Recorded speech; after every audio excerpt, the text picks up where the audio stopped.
What is going on, everybody at home? This is your host with the most, coming at you from coast to coast. It is Philly Jim coming at you guys with another call-in show, weekly call-in show. We're going to talk everything about the Eagles. We're going to talk about anything else that any of you guys that wants to join the stream. The link to the StreamYard is pinned at the top. So if you would like to come in and voice your thoughts and opinions, please feel free to do so. We got Reaper Talon in the chat. What is up, Reaper Talon? What's up, my main man? And what's up, Randall, the Handle Sports Talk? What's going on, bro? So, guys, where are we going to start today? I guess we'll talk about the logo again. I mean, I know we've already talked about it like 17 times already, but listen, man. I can't.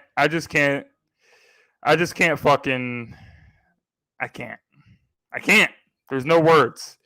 There's no words to describe how disgusted I'm feeling by looking at this. Okay? Like, what's the point of doing this? You know? Look at how good our logo was before. It was good. It wasn't too flashy. It was just right. And it worked. And it was great. But now you want to be all fucking modern or whatever. You know, they're calling it a modern look. Like, what the hell are you talking about with modern? You know, this is modern trash. This is what this is. This is some modern garbage. So, as far as all of that, I don't want to freaking hear about being modern. All right? Being modern is stupid. You see how all these teams, like, hold on, for example, you have the Atlanta Falcons. Let's look at the Atlanta Falcons, the new uniforms that they made a few years ago. I think it was like a year or 2 years ago. Correct me if I'm wrong, but the Atlanta Falcons new uniforms compared to their old ones, which their old ones weren't terrible, but this crap just looks like a high school jersey. If you look at it, it's all faded, it's all weird looking. It's disgusting to look at. So let's see if I can pull up a picture from when they was actually wearing them in the season. Damn it. Okay, let me Google a picture of, I guess, Kyle Pitts, because he's literally the only good player on the Falcons. Kyle Pitts, RIP to his career, by the way, so have fun, Kyle. If you can somehow request a trade in your second year, I would highly recommend you do. You know what? I can't even freaking find a picture right now. Let me just show a picture of this jersey. That I do have right here. This is terrible. Like, if the Eagles go in this direction, I'm going to be disgusted. Look at this. Look at this crap that I'm about to show you. Listen, it's like red at the top and it's like black on the bottom. Like, that's so... What the hell is this? If the Eagles' bright idea of... And look at that terrible word mark. You got big, ugly letters of ATL on your shit. Like, imagine if the Eagles, they get everyone hyped up for, oh, we're going to get Kelly Green jerseys and everything back. Yeah, we're going to get Kelly Green jerseys. But guess what? What if they make some crap where it's like black at the bottom and like green on the top instead of being like classic like these ones? It's disgusting. It's terrible. Like, if that happens, I'm going to go off. I'm going to go off even worse than I am right now. But anyway, this is a call-in show. This isn't just Philly Jim rant about nothing for an hour. We got to get to our first caller and the co-host of the LinkedIn podcast, Lindy in the building. What's up, Lindy? What's going on, man? It's a bit of a rough Monday, I guess, for some of us.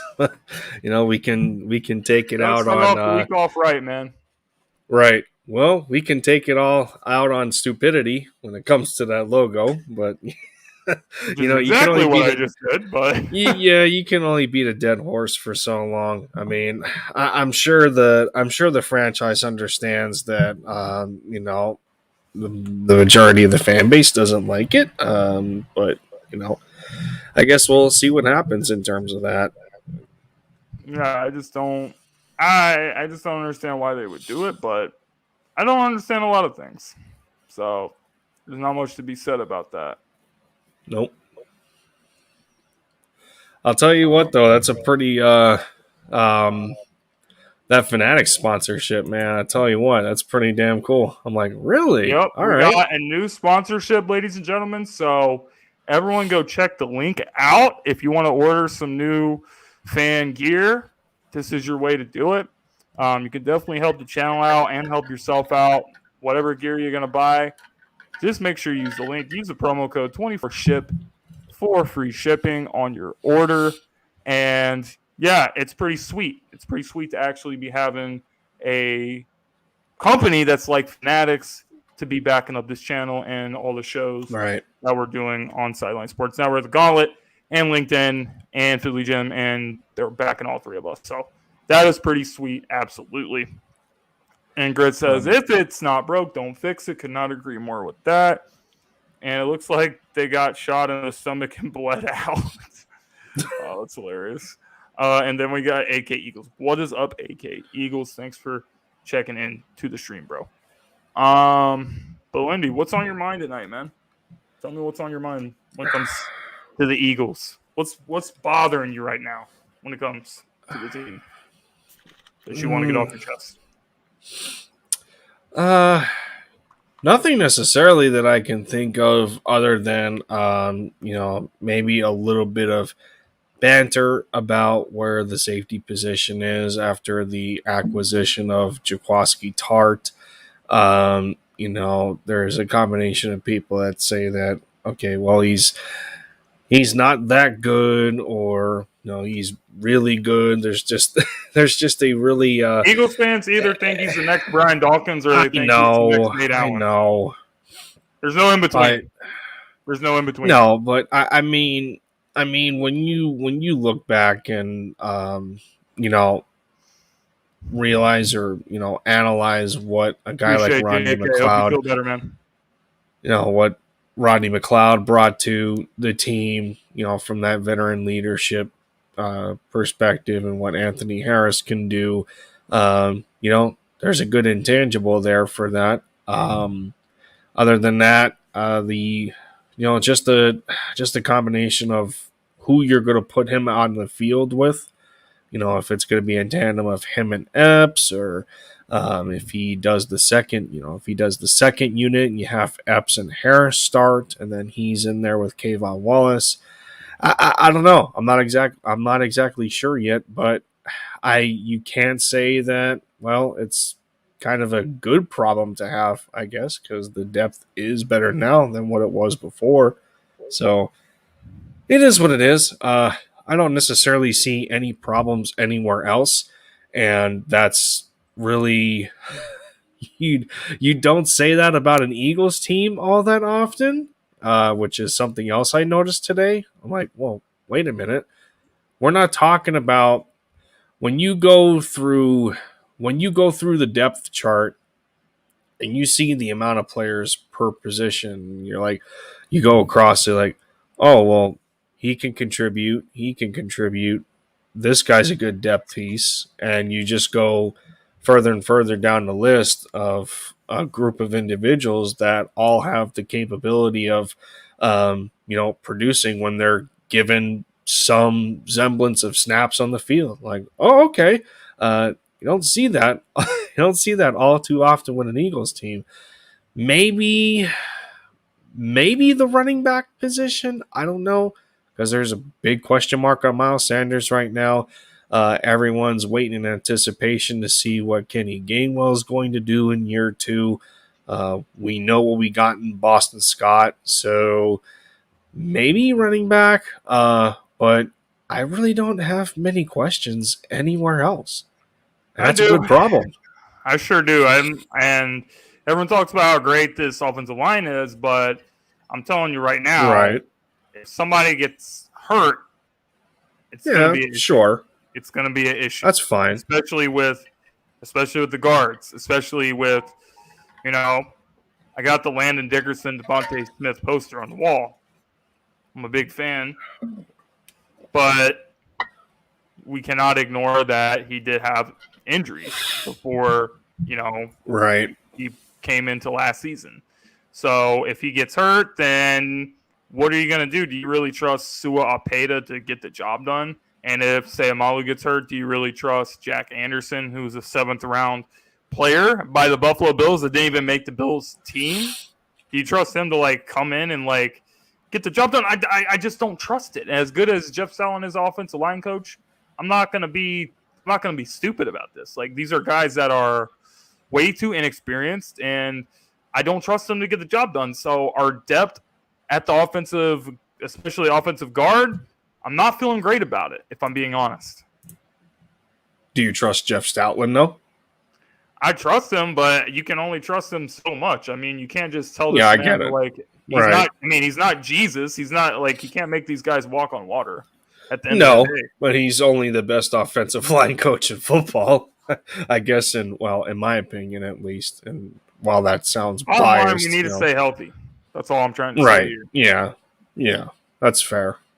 I was taking more of a point of just the depth chart in general. There's a reason why a lot of these guys are still here, because Stoutland feels that they can contribute in some capacity. And now, granted, it may not be something over the long term, but in the short term, it sounds more viable. Depending on the severity of some injuries. But, you take a guy like Jack Anderson, for example, and he was one player that the Bills did not want to lose. They had a plan for him in place, but he came to a situation in the Eagles where they were giving him more opportunities to get some snaps on the field. And, well, to his credit, he did get some time. Granted, it was the last game of the year against the Dallas Cowboys, but he was still out there on the field, and despite suffering an injury, he got to do more than what he thought he was for the Bills. So, you take it or leave it that way. Sua Randall, Opeta. I'm going to be real. I don't even know who that is. Could someone tell me who this is that he's talking about? Some Jets player? Let me look him up real quick. Mekhi Becton. Mekhi Becton. Let's see. Mekhi Becton. He's a tackle of the New York Jets. Let's see. He was a first-round pick in 2020 from the University of Louisville. So I'm guessing that he's been a first-round bust, basically. And now the Jets are going to get rid of him. So would I take a chance on him? Maybe. Maybe not. But at the end of the day, we still have Andre Dillard on the team behind Mailata. I'm not sure who we have behind Lane Johnson right now. Let me actually check the depth chart on the Eagles. Wouldn't it be Is Driscoll LaRaven Clark? Or maybe LaRaven Clark? I don't know. I think it might be LaRaven Clark, because he can play guard and tackle. Let me check that out. Yeah. So we have at right tackle Lane Johnson, Jack Driscoll, second string, LaRaven Clark. That's right. They didn't move Driscoll inside yet. Either that or they haven't updated the depth chart. Right. Well, they must have, because they actually have Jaquiski Tartt as the number one strong safety. And they have Anthony Harris as the number one free safety. Before, Kayvon Wallace was the number one. And now he's third string. Yeah, they definitely had to have updated this. So right. Okay, it's looking like Lane Johnson. It's looking like Jack Driscoll is going to be backing up Lane Johnson. Which I like Driscoll. I think Driscoll's decent. Yeah. They like I think him. Dillard's decent. I just don't think he's good enough to start on our team. He might be able to start on another team. team that has a really bad left tackle, probably. But I Yeah. don't think they're going to get rid of Dondre Dillard for anything. I think that if they get rid of Dillard, they're going to have to get a player that's going to be an impact player. Bottom line. Well, I think that's going to ultimately depend on if Dillard shows versatility and being able to play both tackle spots. And worst case, We'll see about that. worst case scenario, he tries the guard spot, but he would be behind Landon Dickerson and So either way, he's Isaac Sayamalu already moved to the right side because of Landon and the time that Isaac missed due to injury, and being that the right guard position wasn't strong to begin with. Yeah, pretty much. Either way, unless you're asking for injury, which was your biggest. I think we should trade him. I mean, I think we should get something good for him in return, but I still think we should trade him because he's gonna be in the final year of his deal, so there's no point of keeping him on the team when he's gonna walk for free. We have like another. It's a little different, but it's like a Big V situation. This is what's gonna happen.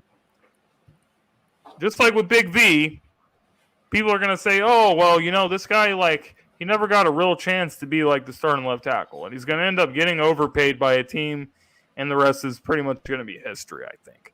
So I feel like a good trade scenario would be to get Kareem Hunt straight up for Andre Dillard, get the Browns a better offensive line, and I think it works both ways. And because of all the crap that they're about to be dealing with Deshaun Watson, if Deshaun Watson gets arrested for the crap that he's doing, guess what?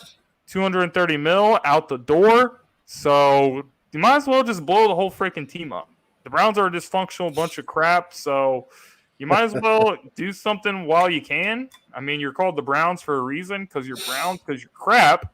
So you might as well just trade Kareem Hunt and give him a real chance to do something with his career. Just my opinion, though.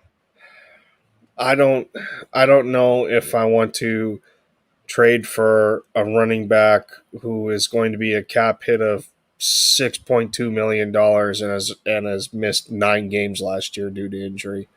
I don't know, because he used to be a number one in this league, I think, for Kansas City, and now he has dropped down a little bit. So now you're in a spot where you're going to have to split.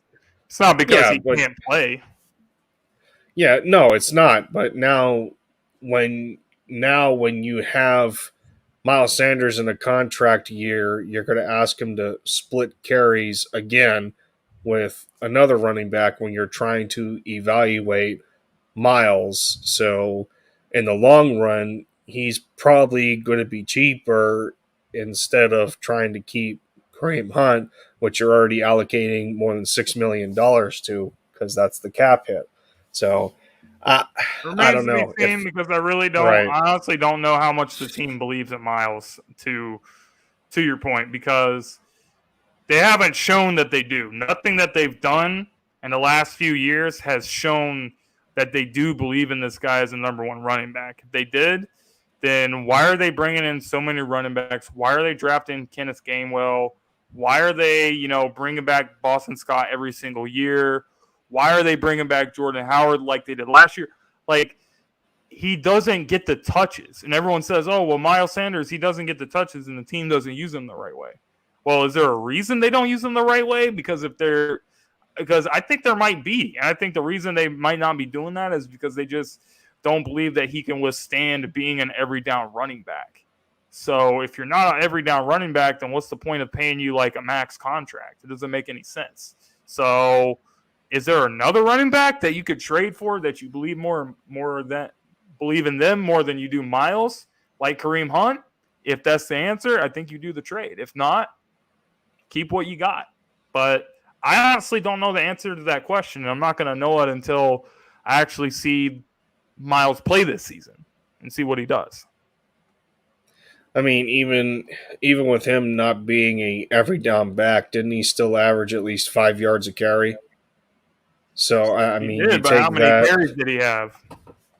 So well, if he averaged that, and if he averaged that in fewer carries, if you're saying that he's not getting the opportunities, well, then you might want to ramp it up to really see what he's made of. And granted, you're talking about well, I don't think the team has much faith in him, and well, rightfully so. The team is going to do what they seem fit. If Miles himself isn't giving them a reason to believe in him, then that's up to Miles to, that's up to him to do his job and actually stay healthy. So I wouldn't put too much on the part of the Eagles continuing to add running backs. They're that's a means of testing Miles. If he can handle that kind of pressure. So, but I think first things first for him is not so So he had much production. 137 carries last year. Right, right. And he missed how many games? 3, 4? Let me see how many games he played. So it says he I played think he 12 missed at least 3 games. games. It says he played 12? 12 games last year. So he missed 5 games. Okay, there you go. So maybe if he didn't miss 5 games, which is also a completely another issue, maybe he Yes, would have got like he would have got 1,000 yards. But can't. right. That's Yeah. another issue. He can't stay healthy. He has been having issues with catching the ball, which his rookie season, 500 receiving yards, last 2 seasons, he can't even get close to that. He can't even get 200, let alone 500 in a season. That's a major issue, and he has shown that he is prone to coughing the ball up, fumbling the ball a lot. So when you're looking at that, man, like it's just I'll believe it when I see it. But right now, I haven't seen anything that's showing me that Miles Sanders is the guy. I think he benefited though in I just don't know. 2019 with the lack of real receivers on that team. Though, I mean, Maybe he did, but he should 2019. still be able to get more than 200 yards That's receiving fair. for That's over fair. 17 games. That's fair. I mean, I think in 19, what was it? And that's You know, probably a major reason they drafted Kenneth Gainwell is because he's got elite hands out of the backfield. Miles Sanders does not. yeah. Cleveland going to want some draft picks after getting Watson. Need to sweeten the deal. Well, nobody's going to give you a freaking like a second or first round pick for a running back. No one's going to do that, especially for Kareem Hunt. That's actually not that young. He's probably like, how old is Kareem Hunt? He's probably like 27, 28. So that's kind of old for a running back. Not really, but running backs typically become washed like once they hit 28 years old. He's 26. I mean, even looking with Ezekiel Elliott. I don't even know how old Zeke is, but I know he's not that old. He's probably like 27, and he's washed. He can't even do anything anymore. So I wouldn't give up a big draft pick for him, but like if it was a straight up trade with Dillard and him and Hunt, I would do it. But if not, I'm good. I think the mock was Dillard and a 6th for Kareem I don't Hunt. even think, honestly, I don't even think it's that big of a deal.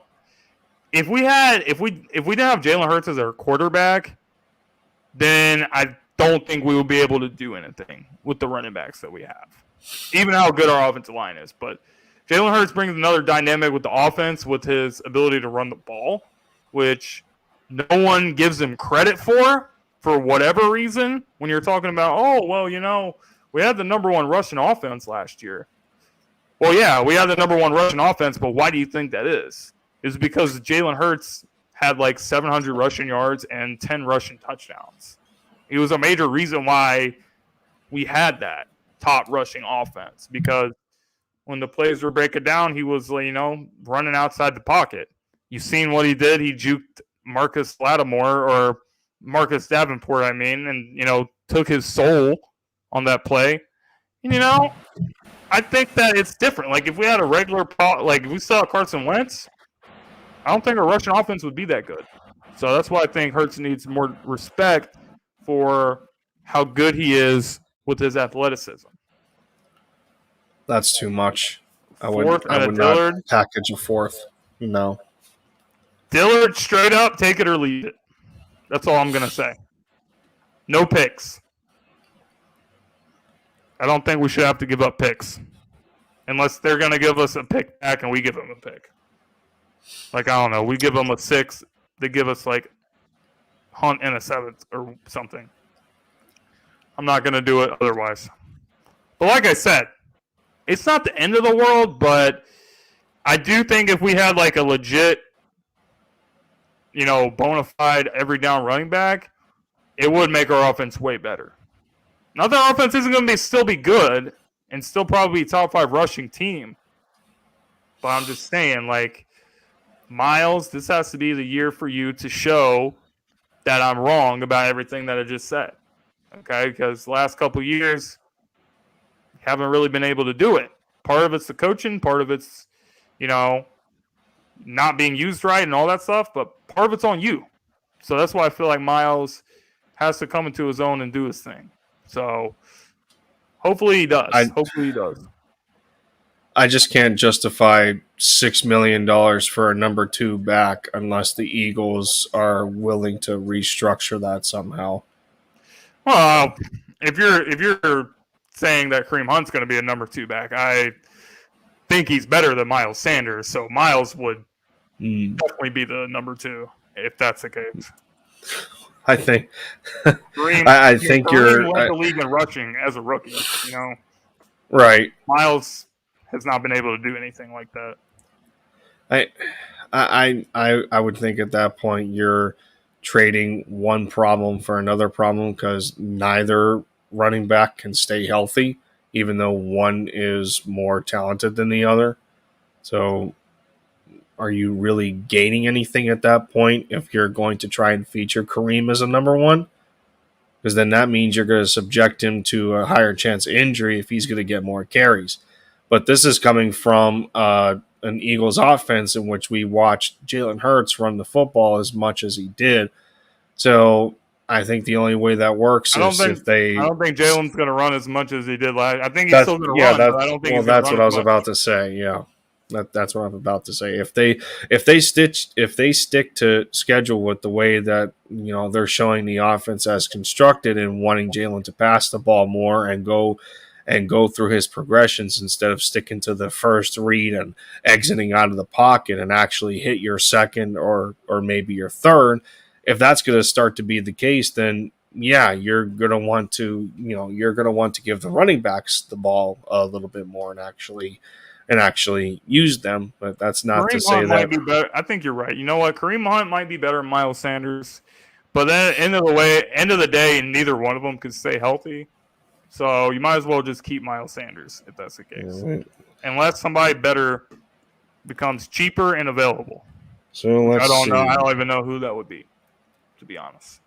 Let's see. Let's go to Pro Football Reference here. So. If you look at his career, I have Kareem Hunt's up right now.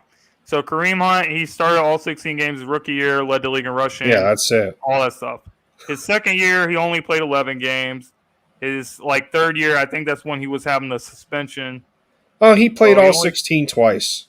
He only played the 8 games, and then he played 8 games last year. So 3 out of 5 years that he played, he missed a pretty good amount of games. Granted, part of it was part of a suspension, but still, He was still missing games and getting injured. Miles Sanders, missing games and getting injured. So if you're going to bring in a running back, bring in a guy that is going to not get injured, is what I'm saying. Well, at least Kareem boasts. I don't want an injury-prone running back. At least he boasts a catch percentage that doesn't go below 70%. At least he can say that. And I'm not trading for a running back that has a big cap hit. Anybody that's on a big contract, somebody like Christian McCaffrey, somebody like Saquon, not happening. Not being stuck on an Ezekiel Elliott contract because that's just too bad and that's too much to deal with, especially when you have both of those guys that's extremely injury prone, no thank you. I will pass on that. Right. Yeah, that's why I said I guess it all depends on the situation that you put them in. Right. Right. I mean, like I said, Miles is in a contract year.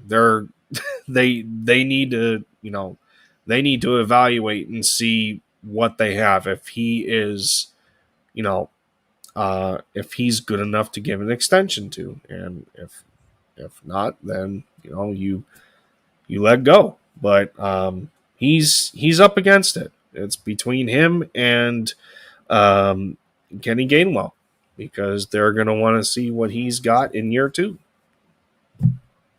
Okay, so I guess enough of the running back talk now. But next thing I want to go to is the secondary. And I think this needs to be addressed because I think that I was very, very happy with bringing in James Bradberry. Do I think he's still better than Steven Nelson? Yes, I do. However, I cannot ignore how much that he was getting cooked last season. So we cannot be bringing in a guy that's going to be getting cooked. Bottom line, because everyone that we've pretty much brought in, other than Slay, has been getting cooked. I actually did a live stream with PR52 where we were ranking the worst corners ever that the Eagles has had. You got Nolan Carroll, Leotis McKelvin. You got freaking, Ronald Darby, Jalen Mills. You got Bradley Fletcher, Kerry Williams. You got all these guys that get cooked. So Byron Maxwell. That's the point. I forgot Byron Maxwell, and there was one more dude that I forgot. Dominique, Rogers, Cromartie, freaking Namdi. Like, all these guys were getting cooked. That's the problem. That's the major reason why we were not good. So you're a guy that was getting a big contract by the Giants, and you got released, and you're coming back to a team. So is it humbling him? Sure, I'm sure it is. Mm-hmm. But he's got to do it, man. He's got to perform. He's got to perform because we know the safety position is maybe not trash, but it's definitely not great. So those dudes need to step up. Especially, I'm not worried about Slay, but I am worried about Bradberry a little bit, just because he's coming off a bad season. He wants to return to his old form, but can he do it? I hope so, but it's another thing. Like, I gotta believe it to see it. And another reason I'm skeptical is because I'm just really superstitious. And in my opinion, the number 24 has pretty much been cursed. But even Slay, when he was wearing number 24, Slay was getting cooked. So I don't know, man. I don't know. I think he only got beat by 2 receivers though that year. He had the most trouble with Metcalf and Devante Adams. Is that really that big of a deal? Down year for his standards. Yeah, I get it, but I think he was still a top 10 corner that year, regardless. Oh, Grizz, that's not saying much. Hold on, let me see. That is not saying much. Let's see what he just said. Mills so has been named the best out of all those guys. Let me explain to you, Grizz, and everyone watching at home, why did I hate Jalen Mills? Because anytime like a quarterback would overthrow the ball by like 90 yards, he would just get up like, bro, like you're not even doing anything. And you're over here waving your finger like you did one big swipe. That's why Fletcher Cox got in his face and tried to like beat him up, because he was doing that. He was like, bro, like you're getting cooked, but you're over here like trying to make fun of people like that. Like, that's not even funny. Right. See, think of this about do you think Bradberry is bad enough that he'll be targeted as much as Steven Nelson? But I'm not saying like everyone's pretending like we have 2 shutdown corners, and I just don't agree with that. I don't. That's what I'm saying. No, that's what I'm saying. Though, if you're afraid of him being prone to getting burned, are you also saying that you think he's going to be targeted as much or more than Steven Absolutely, Nelson was. because why would people want to target Darius Slay? They're not going to target Darius Slay. He's much better. He's a much better player. So, and he was in the Pro Bowl last season. So there's a reason for that. It's because he's really good. And when you look in a lot of corners of the league, they don't get targeted. The really, really good ones don't get targeted as much as like the other ones that they're playing with. If you looked at like basically the top 5 corners, if you looked at like Jalen Ramsey, Darius Slay, Jari Alexander, all those type of dudes, you would see that they're probably not getting more targets than their other teammate that's playing in the other side. So that's why I'm saying, like, he's going to have an opportunity to prove that he's still good, but he has to take advantage of it instead of, just assuming that, oh, we got Darius Slay and James Bradbury, so we're going to be shutting everything down. I think that it was a good pickup, and for the price that we paid, it wasn't that much. So it's cool. But I'm saying, like, this secondary has to perform if we want to be able to have a chance to really compete. Because if we're going to go in the playoffs and people are talking to you about the NFC being it's more wide open, then yeah, sure. But you still got to play Aaron Rodgers, you still got to play Matthew Stafford, you still got to play Tom Brady in the playoffs if you want to have a chance to go on a deep postseason run. So at the end of the day, those 3 dudes will pick you apart if you have a soft secondary. And part of that's not on Bradbury. Part of that's on Jonathan Gannon for using his stupid coverage like he was doing last year. Was he doing that to protect himself?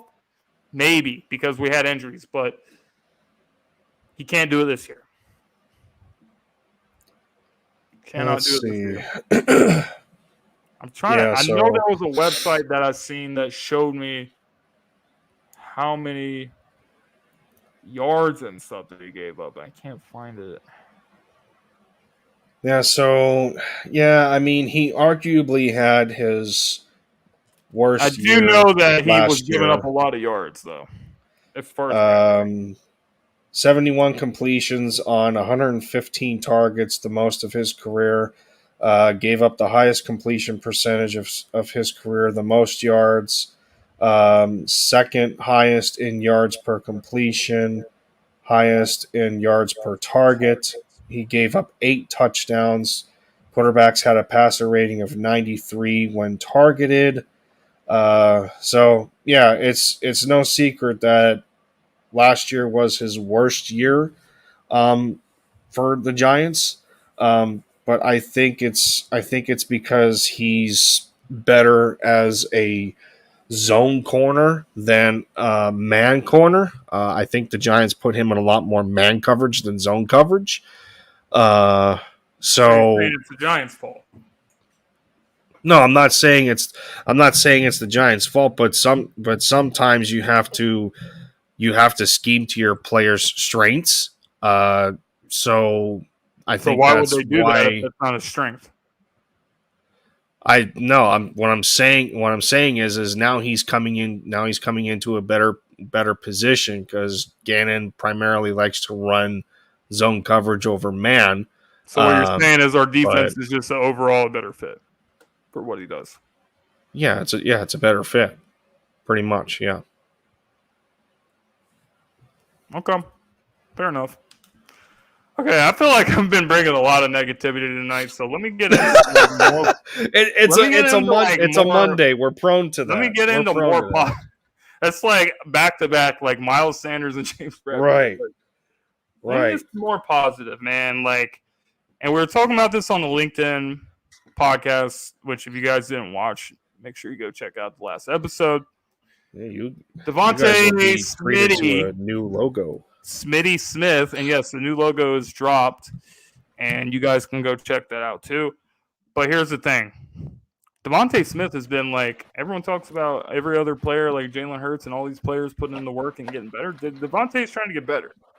He's been more focusing on trying to get a what was the right word? Catching in traffic was his main focus that he was like working on.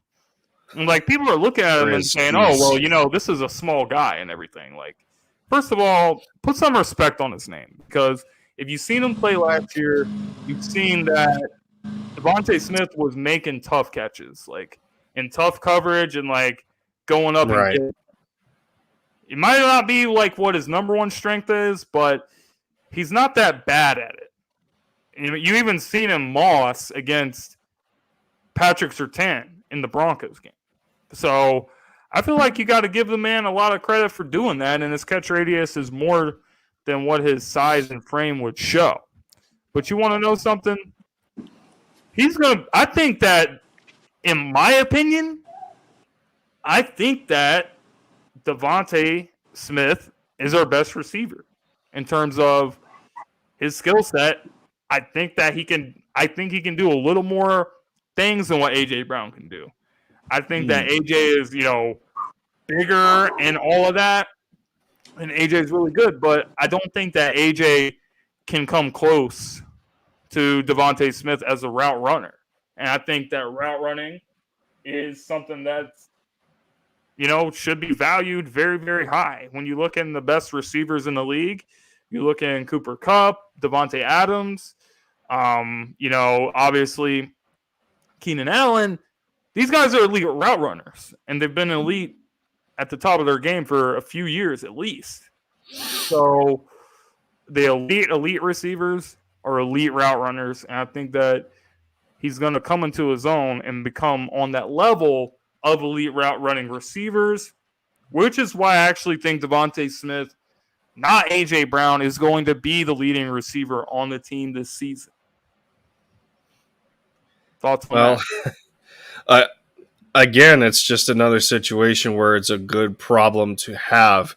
For instance, when we talk about Smith catching and when we talk about him catching in traffic, it's not. I don't mean in a way of, well, he's going to expect like two guys coming in and and getting him sandwiched or nothing. Like, no, that's not the way it works.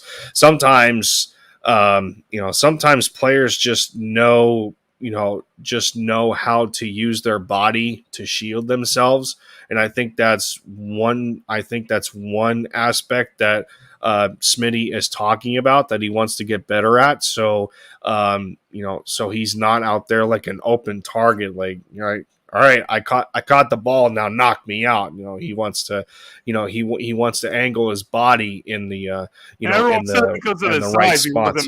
He wasn't going to be able to quote unquote take the punishment, and we all know that's right. Not true Yeah, at all. no. But that's pretty much how he caught the 50-50 ball against Pat Surtain, and just in every other play that he was able to make, he was in the right place at the right time, even when he wasn't targeted. There was plenty of examples last year of Devante Smith just being wide open, man. It's ridiculous. Like, you look at, as you're bringing up the highlights, it's just him recognizing taking the route, using the block by Zach Ertz, and getting himself open.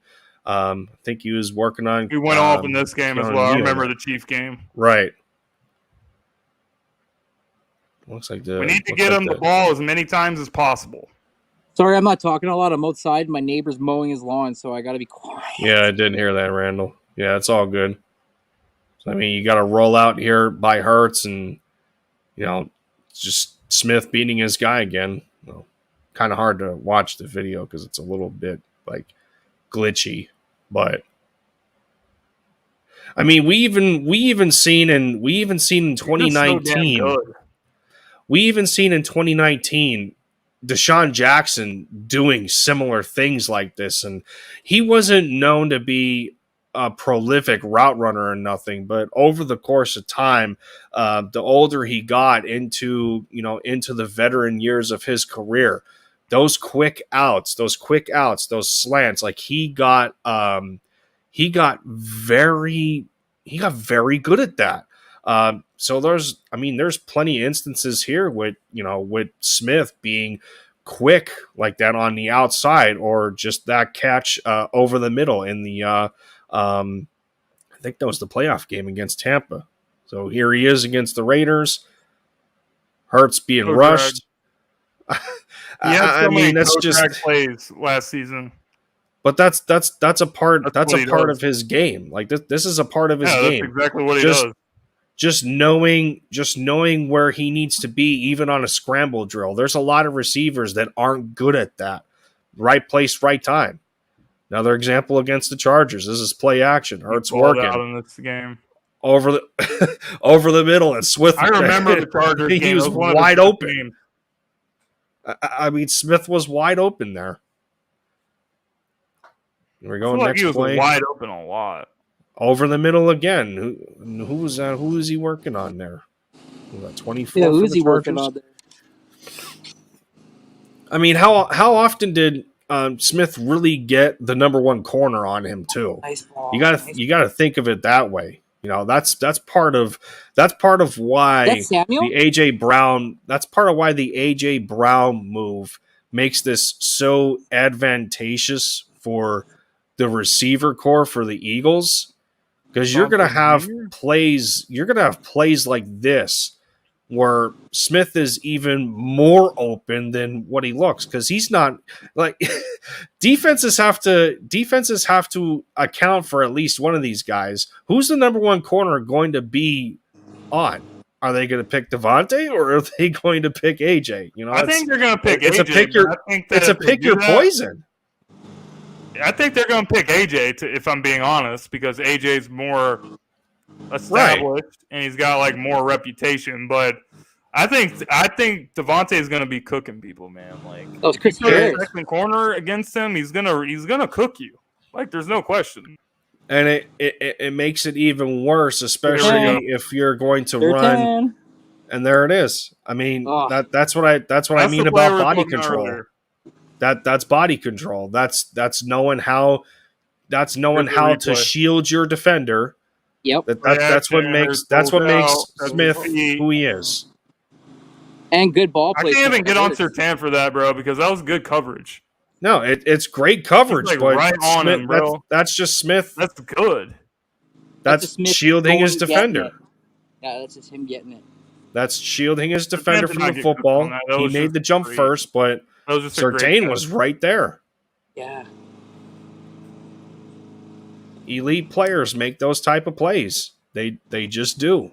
And it's scary to call Devante Smith an elite receiver like that, but he has the makeup of it. Yeah, he has. Like that's what he's working on. Marshawn Lattimore right there. Yeah, that's a number one corner in the league. He's working on Marshawn Lattimore, and he was wide open. There he is for Minshew with the Jets. Like make a guy miss. It's unbelievable. I mean, and we're not even talking about the tight end position either. Especially when the Eagles. Especially when the Eagles go receiving yards on the Eagles this year, right? Guaranteed. But what I'm saying is when you add AJ Brown to this offense and you realize all the plays that Devante Smith is making in this highlight reel right now, okay, Eagles come out. Eagles come out in the catch right here. Yeah. Eagles come out in 11 personnel. Who are they gonna line up on Goddard? Like seriously, that's what I'm saying. Like, our team is that was on Bradbury. Speaking of James Bradbury, Smith made that play on him. Yeah, there you go. He cooked his future teammate. Like, he just tried to go push up on him, and he was like, "Fuck, he's gone." He went to go feel him, and he's like, man, "Oh, he made Bradbury eat the turf right there, bro. Look at him. He went to dive for the ball, thinking At least James was still in the area. He just took a bad angle. That's all that was. True. Part of it is the Giants' defense is trash. Like, right. You know, they don't have any good. They don't have any defensive lineman that's as good as Fletcher Cox on their team. I mean, who? Well, really, the Giants only had two good corners. What was it? Bradbury and Adoree Jackson, and that was it. Adoree Jackson, yeah. Adoree Jackson's considered good. I mean, there's Giants fans arguing that he was better than Bradbury last year. Yeah, they are. They were.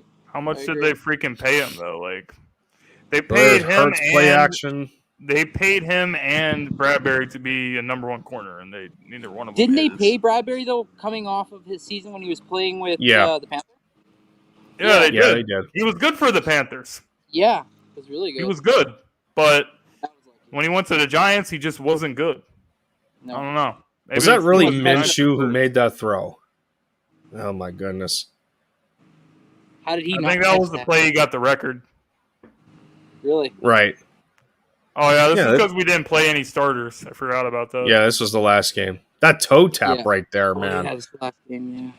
That was a high throw. And then this is the playoff game, right? Because didn't we play him once in the regular season, like Game 6? Yeah, this is the playoff. This is the playoff game. Because it's Yeah, fourth quarter, yeah. so I'm that's when telling he's you gonna that- to him.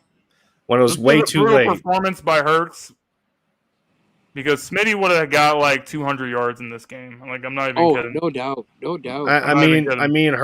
Hurts was playing on a bad ankle. But I'll give him that, but still, yeah. No, I and mean, I've it heard was that his first playoff afterwards, yeah. performance. I'm not like, right? I wasn't Right. saying that to hate on Hurts. I was just saying, like, Yeah, right. I was just saying that he was open for the whole game. Right. We weren't able to get him the ball. Which sucks, but Yeah. Well, that's a If you look at a combination lot of of Hurts and quarterbacks, play like, calling. a lot of quarterbacks had a brutal performance in their first playoff. Right. Which Right. is why even when it happened, I was still saying, listen, for what it's worth, Hurts, Right. you know, he had a good season. He didn't have a great season, but first season starting, had a good season. He got us in the playoffs. Not a good performance. If you look in Lamar Jackson with the Ravens in 2018, he took over for Flacco. He wasn't like playing well in the playoffs against the Chargers. It was kind of like similar, almost exactly the same performance-wise. And then he comes in and wins the MVP in his second season. Am I saying Jalen's going to win an MVP in his second season? No, I'm not, but I think he's going to be a really good player. I think he can make the Pro Bowl. I mean, I think he can pass for 25 touchdowns and 3,500 yards this season in his sleep. There's no question. I mean, think of this though, Jim. Jalen Hurts' first playoff game, albeit in the wild card round, was against Tom Brady and defensive coordinator Todd Bowles. I mean, really. What are we talking about here in terms of extreme criticisms? Granted, they were down 31-0 at one point, but you're going up against the top of the top in your very first playoff game. So, I mean, it is what it is. It is what It's it growing is. pains. For me, it's just growing pains. Right. What's up? Yeah, what's up? Okay. So we're talking about That's Jalen yeah. Hurts right now. Jalen Hurts is the reason why I believe in Jalen Hurts is just because I think that everyone in the team is going to be responding to him. He's the type of guy that has the intangibles of greatness. Like, if you look at Lamar Jackson, like I was saying earlier, you know, there's a reason why you had all the players on the team saying, you know, big trust and all that stuff like they were saying. It's because they love Lamar and they believe in Lamar, and Lamar's a leader and Lamar's a winner. That's why they believe in him. That's why they were responding to him so very well. So for Jalen, I think they're going to continue to respond to him the same way. And I think Jalen's ready to take the leap, and we're going to win. We're going to win a lot of games, and we're going to be in the playoffs, and we're going to be a serious team that people don't want to play against because of our ability to run the ball, and we have a much better defense than we did last year. So I'm ready, man. Well, I'm tired of like talking about it every single week. Right. I'm just ready to like go out and like prove like all the haters that I know what I was talking about the whole time, because even when Jalen was even having bad times, I was just saying, listen, you guys don't know that this is going to make him better after the playoff game. I said, this is the type of man that's going to be better because of this, not worse. If this was Carson Wentz, he would never, ever recover from this performance. But right, that's what I was about to say. Jalen Hurts is not, Hurts not the same as Carson Wentz. Don't even compare him. It's easy to root for somebody when they don't really have a level of selfishness to them. Like if you're There's a team reason Carson building, Wentz was scared of Jalen Hurts. yeah, even when he was a yeah. rookie So quarterback. I mean, if you're team building and everyone has a common goal and the person leading your football team has the same goal in mind as everyone else, then that's where the ultimate level of collaboration is going to happen. Everyone is going to want to play for each other when they know their quarterback is the kind of guy that wants to take them there. You know what I mean? Yep. So. Well, I know you hit exactly the nail what on you the head there, Lindy, too, when you said that he was playing on a hurt ankle. That was showing the team that he's willing to do whatever it takes to win. Mind you, like you said, it was not a great game, but still, he was showing the team, like, I'm Right. trying to build leadership, and I'm trying to show you guys what I'm worth. So, I agree. Well, I think he said the same. I think he said the same thing leading up to the game, because people were questioning, well, why wasn't he out there against Dallas if he's trying to get back on the field and see where his ankle is. Well, you're not going to risk anything. I think he even said he wanted to play a little bit against Dallas, but the team held him back just because. So, other than that, Maybe he did, Jeremiah, but what did he do after that? When Nick Foles won the Super Bowl, I mean, he wasn't even trying to celebrate with the team. That's why Darren Sproles tried to beat him up. Like, this guy's he's not a team player. He's very, very selfish, and he's very soft. You saw it when Foles won the Super Bowl. You could see him, standing around and pouting and doing all that stuff. We should have known that this guy's not a real leader and he's not a real winner. Just because he had a great season in 2017, a lot of players have had one great season. We've seen it a lot with players in the NFL. But once he got Foles in his head, there was no turning back from that. And that's why everything just kind of spiraled and went downhill. He got the concussion against the Seahawks, and they drafted Jalen Hurts, and pretty much everything was a wrap. And there's a reason the Indianapolis Colts didn't want to bring him back for a lot of the same reasons.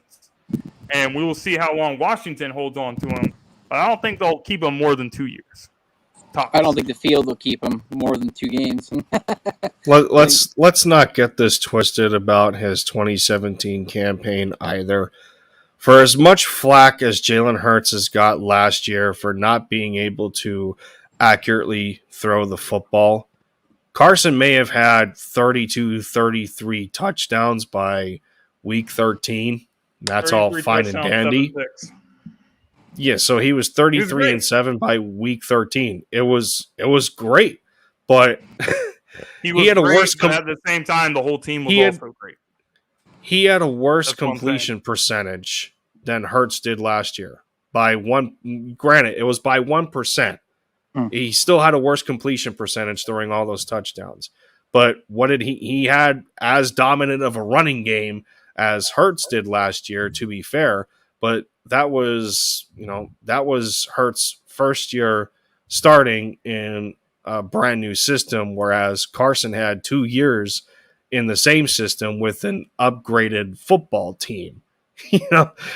So I mean, just that, like I said, don't get it twisted. That was great. It was a great season for him.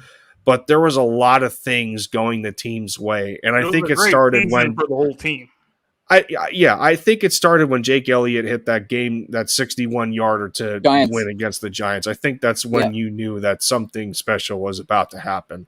I literally looked at my wife and I was like, I think we might be making a baby this year, because I was like, the Eagles go to the Super Bowl. Look out! And right. Look what happened. Right. When I seen us beat the Falcons, when the pass got bounced off someone's knee and Torrey Smith caught the ball, I knew we were going to win the Super Bowl after when I seen that play happen. Right, right. Just know, it's meant to be. That was against the Vikings? No, the Falcons. That was the Falcons. Sorry, the Falcons. Sorry, because Foles destroyed the Vikings, and he destroyed the Patriots. But he was not playing that good against the Falcons. In fact, that pass should have been intercepted. But it bounced off a dude's knee, and Torrey Smith caught it, and they got him field goal range. Yeah, I don't think nobody talks about that much. I don't think the Vikings game goes the way it did if they did not pick six Case Keenum. If we do not get that pick Patrick six, I Robinson, think it's a it was totally going to be different 14 game. to nothing Vikings. Instead, it was 7 to Right. 7. Yeah. It would have been a totally different game if the defense didn't set up the offense the way they did. Yeah, agreed. Agreed, Lindy. Yeah. Because when that play happened, the whole stadium got hyped. Right. Yeah. Because that first drive by the Vikings was almost flawless, and there was terrible coverage defensively. Like, I think Kyle Rudolph had They a went wide right open down the touchdown. field. I'm like, yeah, Kyle Rudolph catches it in the end zone. I'm like, guys, what are you doing? That's why I hate come on, Joe let's- Buck, and that's why I was so happy for Joe Buck when he was like, because he was all hyped at the beginning of the game. He was all touchdown, what a start for the Vikings. Right. Like, Yep. Shut up, Joe Buck. Until he eventually ate his words. Yeah. Yep. And guess what, I Joe agree. Buck? I'm still not going to listen to you on Monday Night Football because I'm going to watch Peyton Manning instead of you. So no one cares. I'll that tell you're you on what, though. ESPN now, you freaking jerk. I'll tell you what, though. Chris Long was an unsung hero of that playoff run, too. Let's Chris not Long forget about him. he smacked Case Keenum's arm and it messed up Right. his ass. Right. If you look at Patrick Yep. Robinson's pick six. Yep. Yeah. Big unsung. Everything just went right for that football team. It Yeah. didn't matter how good or how bad they played in stretches. gonna win They the Super Bowl. still way. found a way to win those games. Granted, Yep. they had a tough time against Kansas City, and Carson had a garbage time touchdown to make it a one-score game instead of two. But, We won like 8 I- games in a row after that. right. I mean, Lost to between the Kansas Seahawks. City and Seattle always seems to be Wentz's nemesis. He can never beat the Seahawks. Well, when Russell We can Wilson never was beat the there. Seahawks. The one time, period. That's why I hated how we didn't play the Seahawks last year. Because last year was the one season that we could have beat them. With or without Russ, we could have beat them, and we get to play the 49ers instead of the Seahawks. I'm disgusted. But anyway, who cares? Right. Right. So if you guys had to say right now, who's going to be the leading sack leader on the team? I mean, the obvious would be Reddick? He's a popular choice. I wouldn't be surprised. I really want to see a big bounce back season from BG, to be honest. I've been watching a lot of the Jacob Media Sports in the morning, and a lot of what they've Everyone's been saying reporting they've on washed is that up. he's coming back strong, like he's a beast coming back. So I'm kind of excited about that. That's the word. That's the word right now. Yeah. I'm gonna go the other direction because I've said this on multiple times that I'm tired and sick of the disrespect of Fletcher Cox, and I think that with more players on the team that can get sacks and get pressure, Fletch is going to be way better, and Fletch is going to be shutting up all the haters this season. I don't think he's going to be our leading sack leader, but I think he can get us 8 or 9 sacks.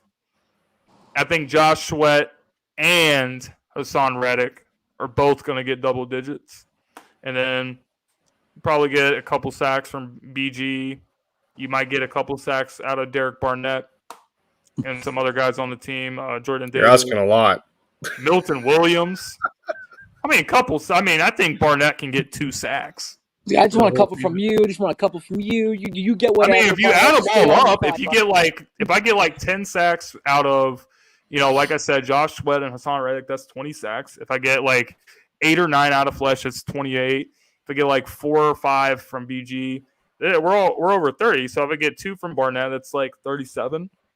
And then you got guys like Milton Williams and Jordan Davis and Hargrave. You're looking at like 45, 50 sacks for the whole team.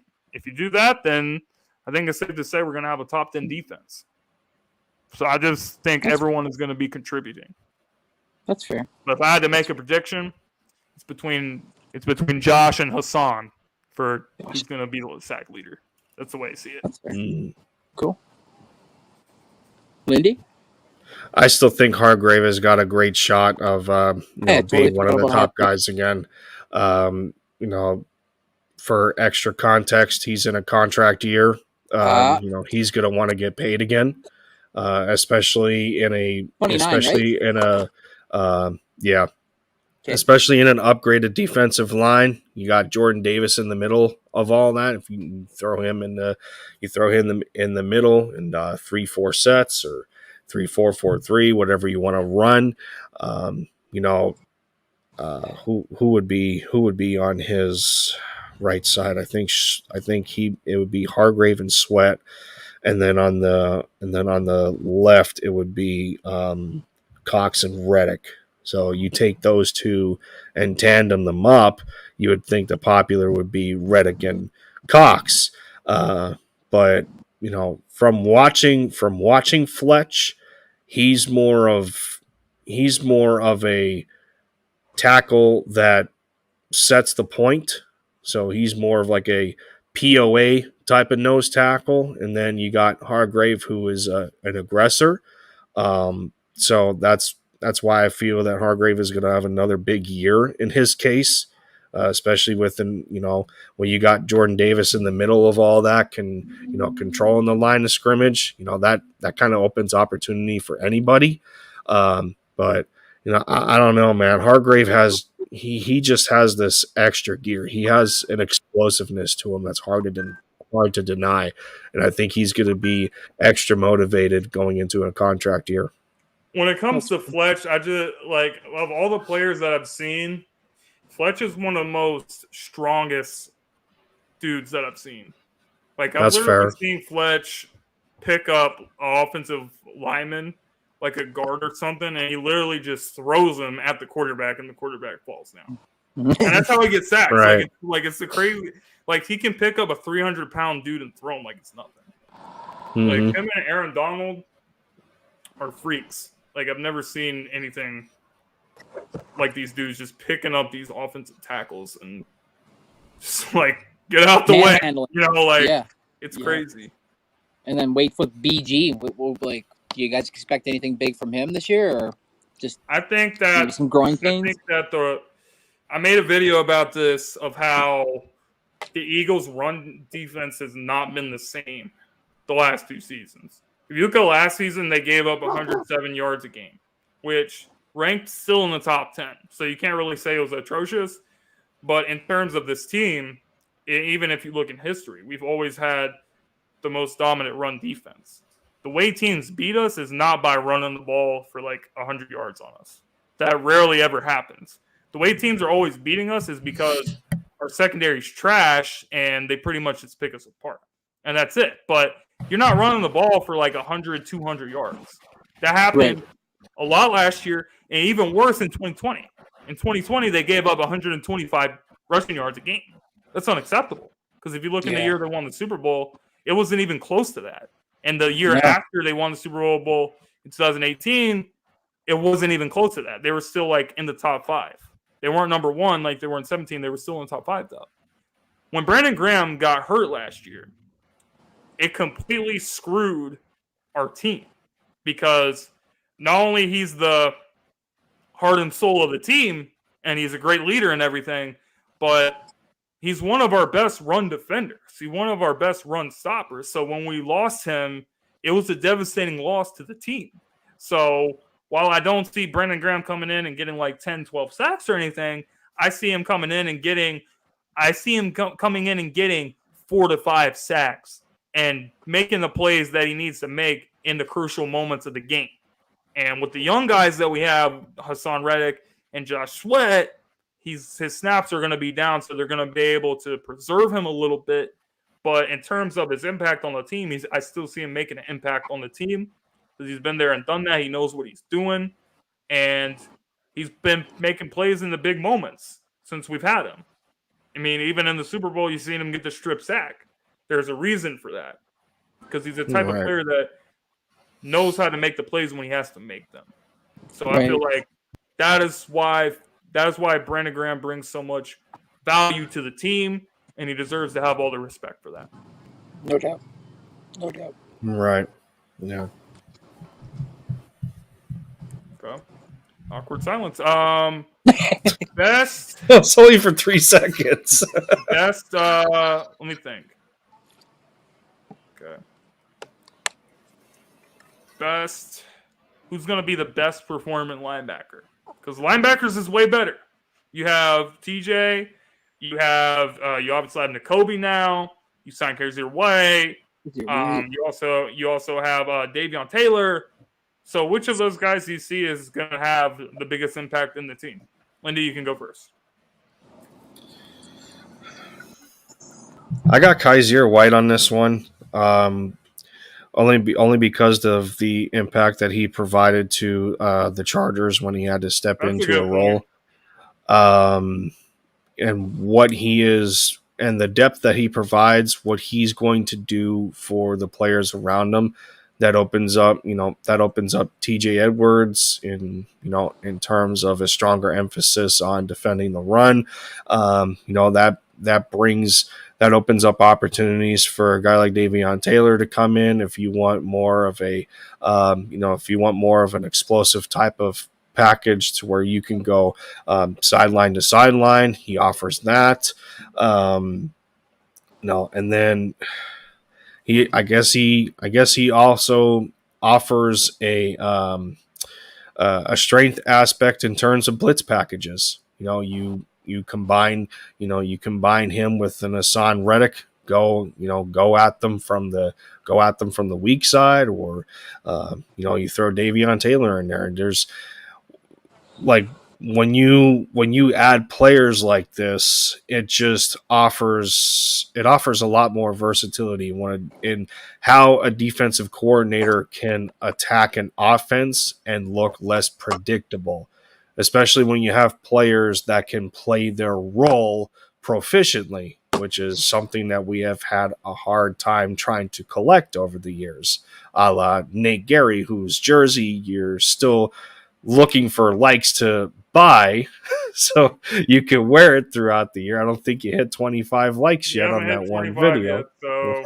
we got close. Like, I thought we were going to hit it the other night because when we first got off of the last episode of LinkedIn podcast, we actually had 17 already. So I was just like, we'll get another 8. Like, by the time we have the next episode, we'll get another 8 people. But you guys are slacking off. So if you guys think I'm going to get the Nate Gary jersey, I'm not going to do it unless, we get over 25 likes. If we get 25 likes on the next stream, I will do it. You'll do it. If not, I'm not going to do it. But my answer, I think you're kind of spot on with this, Lindy, with Kaiser. We've already seen him do it with the Chargers. He was the leading tackler with the Chargers last year, 144 tackles. So, I mean, basically, if he can do the same thing, then that's going to be a major pickup. I think TJ Edwards, you can't really ignore what he did last year either. Last year was definitely his best season to date with us. The undrafted free agent from Wisconsin coming into his own. I think he's still going to be another one in a contract year, by the way. Maybe Kaiser edges him out just by a little bit. And as far as Nakobe, I think Nakobe's going to be great. I think Nakobe, and we were talking about last week with Jeremiah Trotter segment, I think he's definitely going to be the best linebacker that we drafted since Jeremiah Trotter. But I just think for this year, they're not going to put him out there until he's ready. Right. He's going to play when he's still going to play, but he's not going to be coming into his own just yet. I think he's going to take a little bit of more time. He's very, very young. And they're trying to focus on, the developmental stuff with these players. We're actually doing more with developing players as opposed to the past where we just didn't do that very well at the linebacker position or a lot of positions on the team. But I gotta go. I'm gonna go with Kaiser as well. Randall, what you got? Well, like you guys were talking about, how he's not going to really touch the field that much, and he may kind of do like a little spotting here and there. But I'm really excited to see what Nakobe Dean has, because I'm not sure if Lindy saw it or not, but somebody was in a chat room here not too long ago, and they were saying that TJ Edwards and Nakobe Dean were running side by side during OTAs, and he didn't look like he was out of place at all. Like, he actually kind of almost looked like as if like he was kind of showing TJ Edwards a couple things on where to be and where to go. So I'm kind of excited to see have his brain in the building and kind of like I'm not surprised. No, neither am I. Like, Well, just his major was like rocket engineering or something. So like something crazy he's like very that. smart. Yeah, He's very smart mechanical man. engineering, I think. Yeah. So Guy's getting like him a in rocket the scientist. video room and getting him to pick brains with everybody else that's been there, and like you said, Fletch coming back and him being huge for us this year. Not expecting big numbers, but just that leadership role, that cog that's always going to be there, and everybody can lean on. As long as he stays healthy, I think we'll be fine. As far But as Fletch, I yeah, I kind of mean want to see what Fletch. Dean brings. As far Sorry? as Fletch, yeah, I gotta say, like his leadership is definitely spot on. You know, as far as what Fletch brings to the table, his penetration is phenomenal, and you know, at the end of the day, I can say Pause. that Pause. I can say that his penetration has always left me satisfied and smiling. So there's not much I can really say Pause. that's negative about Fletch. Hard pause. You Is guys know that I why? did that on purpose. That is, yeah, Yeah. I was gonna say that's why you said it twice. No, no, like when you were, It's when June, you were so I talking can still get about away with it. the biggest thing for me, Randall, with Nakobe Dean is what he was able to do at the collegiate level, and this is why I feel that they're going to bring him in easy. You know, in part of that, you're going to want this guy to be your middle linebacker to really, be the captain of the ship, set the tone. And one thing he was very good at was, being able to diagnose formations pre-snap and having an idea on what the offense was about to do. There was multiple teams that were victims to this, so he was able to diagnose where the hole was going to be in the protection of the offense to give him free reign at the quarterback and get an easy sack. When was the last time the Eagles had a linebacker that was really Trotter. capable of being able to do that? So you're going back to the Axeman on that, Jim, and so I think that may be one thing that he was probably helping TJ Edwards with. And like I said, TJ Edwards is another guy that's in a contract year right now, so he's going to also want to show his stuff. And he was a great story being an undrafted guy. He has proven to be a valuable cog in the system. I think a little more valuable than what Alex Singleton was. And when we bring up Way more valuable, actually. when we bring up Played up the here. collection of tackles that for instance Kaiser White had with the Chargers, they weren't Alex Singleton type of tackles where he's trying to come from behind. He's not tackling in front of him, he's tackling behind him, and in a means of chasing down who he's supposed to target on said play. There's not going to be a lot of those plays with Kaiser White. It's going to be for less yards given up than positive for the offense. So collectively, this linebacker position is a lot better now than where it was before. In terms of the captain spots that they used to have. Nate Gary and Alex Singleton leading the way. Oh, good Lord, no, thank you. No, thank you. No, thank you. No, thank you. Gary, man. No, don't want any more. Time. We don't want any more of Jim Schwartz's pets. No, please. No, we can get Jim. The only one left. That's out of here. The only one left is Marcus Epps, and that's it. And I prefer Epps over Nate Gary, and it's not even close. I know you hated Alex Singleton, but because I live in Canada and I live in Alberta, and Alex Singleton was the Calgary Stampeders middle linebacker. He was the key cog for us winning a Grey Cup just before he ended up coming up here and playing with the Eagles. So he's not like I know he's a shit player in the NFL standards, but up here he wasn't too bad. I don't think it's that we hate like him. 2 years in a row, actually. I don't think it's that we hate him. I think it's that he just wasn't good enough to be an NFL starter. And the Yeah. Eagles did not do enough to compensate for that in trying he to was still better upgrade than the Nick Gary. position. Nick Gary's the one you hate, not Is that saying much though? Right. Yeah, comparing him to saying Nick much Gary, for me yeah. because I hate him, but I'm not going to say anything else. Right. Fair. But these are some dope highlights. But From it's college. interesting Where's though. It's interesting though because being Kaiser White's another it's another West Virginia product. Oh well, who else used to go to West Virginia? Rodney McLeod. Smith? So I'm saying in relation to the Eagles. Oh. So yeah, Rodney McLeod was West Virginian out of college. So Damn, That Lamar was just threw it right to him. yeah, that was just a terrible pass. Yeah, like And he put him in the spin cycle too.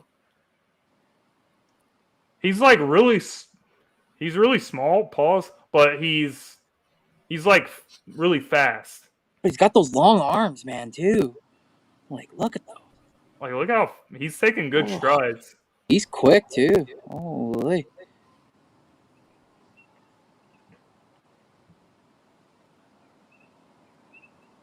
Damn, bro. That might end up being the steal of the year. I don't even know how much we paid him, like $5 million.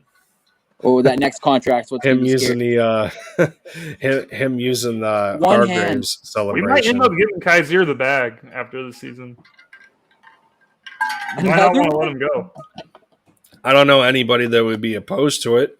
You know, kid's only 26 years old 26? Yeah. off of his rookie deal that just got to prove it. So we can have why him not? and Dean. We can have him He's and Dean being the young two dudes to build with. Like, that's gonna be sick. That would be. right. These were some really short highlights. I was gonna say, yeah, just a couple teams. Let's see if we can find something else. It's like a film session thing. Right. So what's our biggest question mark? Lack of depth at tight end, or because you know I think I'm it's not the worried- offensive line depth, in my opinion. Me and Lenny were talking about that at the beginning. Daniel Jeremiah, blah blah blah. Tight end is going to be okay. I see them keeping 3, you know, because they still have the chance of running. They still have the chance of running 12 personnel. So I don't think it's just going to be Dallas Goedert out there. They might mix him in with Jack Stoll. And then in special packages, when you want to take advantage of athleticism, being that, you know, this, I don't know what kind of take you want to make out of this, but I have Grant Calcaterra beating out Tyree Jackson. So I have Goddard, Stoll, and Calcaterra as the 3 tight ends that they're going to keep. So, yeah. Okay. Something Oh, happened to budget, it live? Like, what do you mean? What happened to it?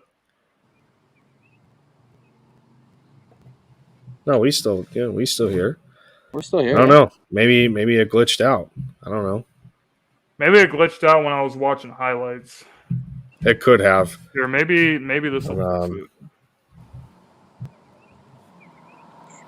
Maybe this will fix it here.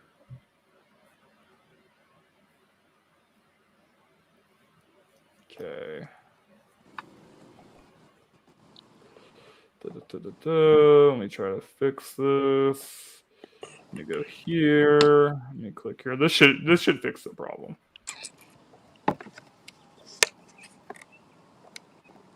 The white snake highlights. Oh my good God. To go. And on that note, I'll catch you guys later. Man, my No. things. Oh This should fix the man, problem. why? I can't believe someone actually made this. Why? Good Lord. Someone actually took their time. Good Lord. Wait. What? So someone literally made this Wow. video, Nate Gary. Yep. Wow. I'm lost of words. Oh, I know we are They too. made they called him the white snake. Please don't call him anything. He's not nothing. Oh my God, no. At least they weren't actually afraid call to him go. They should call him the White Headache because he gives me headaches Let me see. every time he plays. At least they weren't afraid to go back to Nebraska to pick up more players after Nate Gary. True. Look, someone made a Oh, video my that's goodness. called the most underrated Rise of player on White the Snake. Eagles. That was a couple. That was like at least a few years ago. It was Yeah, 2 years ago, or 3 Yeah, years I ago, remember. 2019. right. Liam tried to make a case for him, so yeah, that fell through pretty Even his number badly. 47. How I come mean, nobody made a Nathan Gary getting cooked compilation? I'm sure they did. why is there so much of it? If I can't find it, I might make that for myself. But anyway, I think we pretty much fixed the problem now with All right. the White Snake. But that was fun. Jeez. Well, yeah. Yeah, with that, I'm gonna see if I can get a stream, a different kind of stream going myself. I've been meaning to do some racing stuff on the Game Zone channel. The So game we'll see. zone. Yeah, I still stream it on my channel, but instead of saying End Zone, I say Game Zone. So it's like I'm playing The two game zone is aliases. dropping another game. Right. Yeah. So I'm gonna Fair see if I enough. can get some racing going on over there for at least 30 minutes, and then I got some content to drum up tomorrow. All right, Lenny. Well, we'll see you Cool. Friday, man. Yeah. Got a bunch. Logo, the Fanatic sponsorship. We're going places. It's great. We're Hold getting on. there. Right on, Getting man. there. Let me see if I can Right. get the LinkedIn thing pulled up. Right. I can Yeah. show you guys. Yeah, go ahead. Let me do that real quick. Officially official. Gotta go to my Twitter. Gotta go to my media. Posted with Sean McCoy. Here we go, right here at the top. Perfect. So this is officially the new logo of the LinkedIn podcast. Ladies and gentlemen, we have the Eagle Yeah. with the Nice. football thing, and you got like the chain link coming on around him over here, and then LinkedIn podcast, official podcast of this channel. There we go. Sideline Sports Network covering the Eagles. You guys can catch us there at 8 p.m. Eastern on Fridays. Nice. Every Friday. Sweet. Anyway, Man. Randall, why don't you tell the people where they can find you at? They could find Right. me at Randall the Handle Sports Chat. And right now I've got nothing going on like as for videos just because I'm setting everything up, getting everything ready. But it's going to be ready Yes, by the end of sir. August. Gonna have a lot of sports memorabilia stuff behind me. I went and bought a Philadelphia Eagles matte black official helmet. So that's going to look Sweet. kind of dope. Yeah. Kind of excited to show that off a little bit.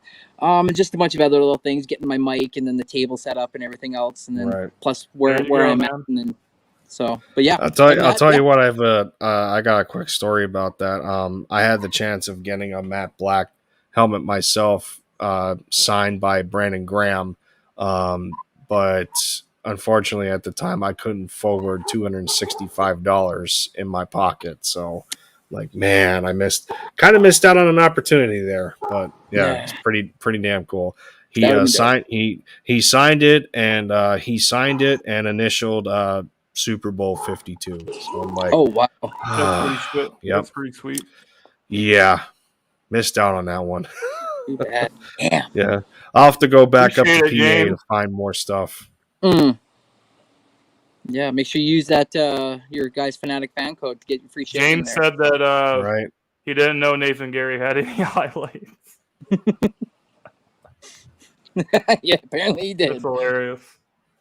The Nathan Gary legend will continue. We just finished up an hour and a half stream, and we will see you guys on Friday night talking about more Eagles. See you next time, everyone.